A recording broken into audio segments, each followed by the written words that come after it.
First poem is titled Failure. I once was told to make a list of my successes. Because I fail at everything, instead, I wrote a list of my failures. Here we go. Being straight. Learning about credit scores and why the fuck they should matter. Not running away when I was a kid. Running away when I was a kid. I always found my way back, or they found me. Not lying at least once a day. No, they weren't terrible lies. Maybe. Doing the right thing. Killing myself. Not drinking. AA.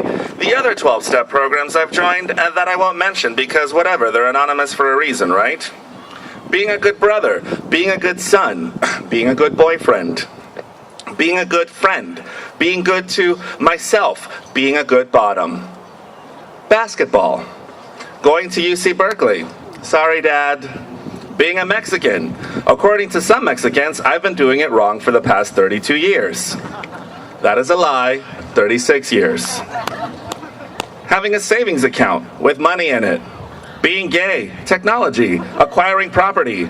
Knowing the correct meaning of words. Grammar, spelling, monogamy.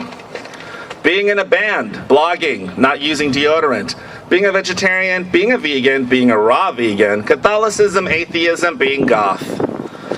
That one really hurt you guys. I really wanted to be goth. Forgiving myself, pushing myself, meditation, guitar, making sense of why I'm here, piano, jogging, breaking through the walls of reality in search for other realms or planes of existence beyond my comprehension of my human understanding. Growing up.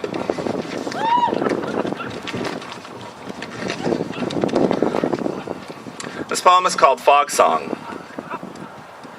When the first people that ever stepped foot onto what is now called San Francisco arrived, I welcomed them with a cold, wet kiss. Rolled over the hills and sand dunes, rested softly on their heads, circled their feet, became so thick they couldn't see their hands. I made them feel like they had disappeared. I still love making the temperature drop, clasp my hands over the sun, laugh as people hopeful for summer hug themselves, protecting their nipples from me. They go home, come back warmer dressed, light a cigarette and walk around smoking in my drizzle.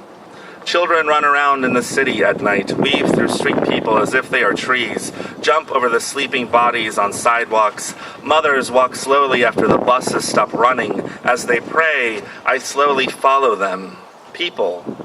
I remember them before they built the buildings and roads. See the young ones pressing their gadgets and phones, just like fingers once pressed into sieves, searching, working, thirsty for gold. When I lay myself on top of this almost island, I give them a message of things to come.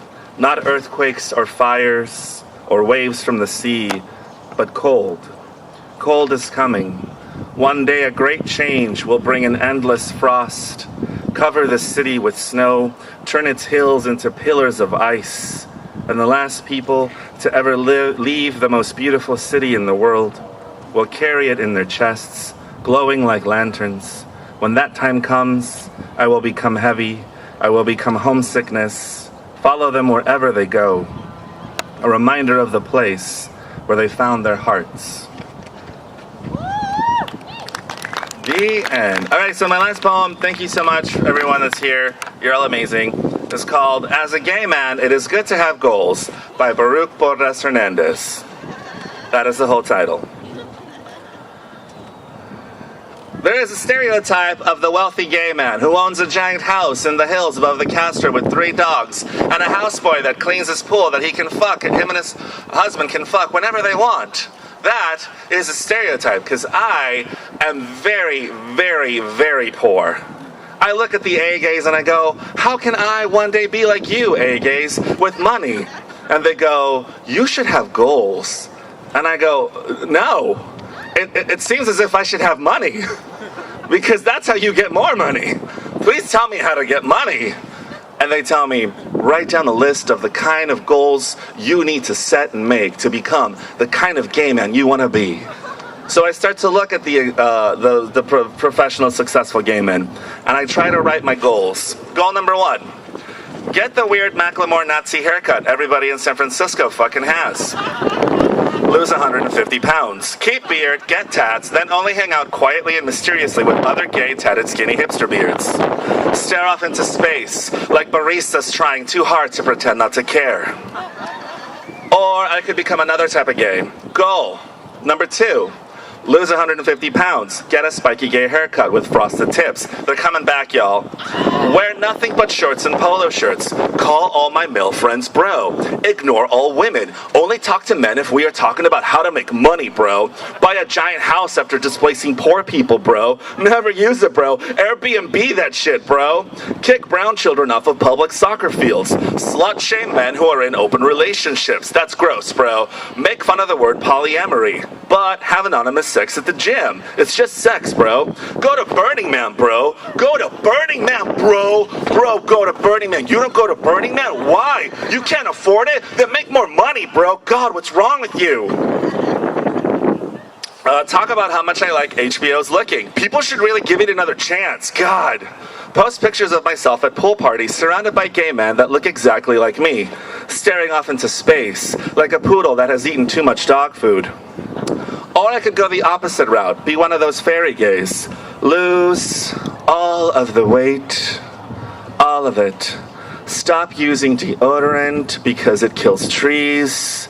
Stop using toilet paper because it kills trees. Let 20-year-olds live in my house, but only if I can sleep with them. Have orgies in the woods. Dye my hair purple and green. Rename myself Acorn Thistle. Eat so much kale that I can't move. Stare off into space like a baby that is farting itself to sleep. Or I could connect to my roots, become one of those top A Mexican gays. Lose really just 50 pounds. Buy more hair products. Magically get my accent back. Open a chain of Mexican restaurants. Buy my parents a house each. Fund all the quinceañeras. All of them. Señoritas, this one's on me. Keep talking about Vegas for some reason. But put posters of Scarface in my living room, bedroom, kitchen, and bathroom. Follow Ricky Martin on Twitter. Become friends with Ricky Martin. Seduce, make love to, break his heart, then leave Ricky Martin. Ricky Martin writes a new bunch of love songs dedicated to me. They teach the world how to love again after heartbreak, the only way a powerful gay Latino man can, with his bonbon. That's Spanish for ass. As I listen to them in my house in the Hamptons after the divorce, eat a bowl of cereal, staring off into space like Maria Felix when she was bored out of her mind, but covered in jewels. Thank you, guys.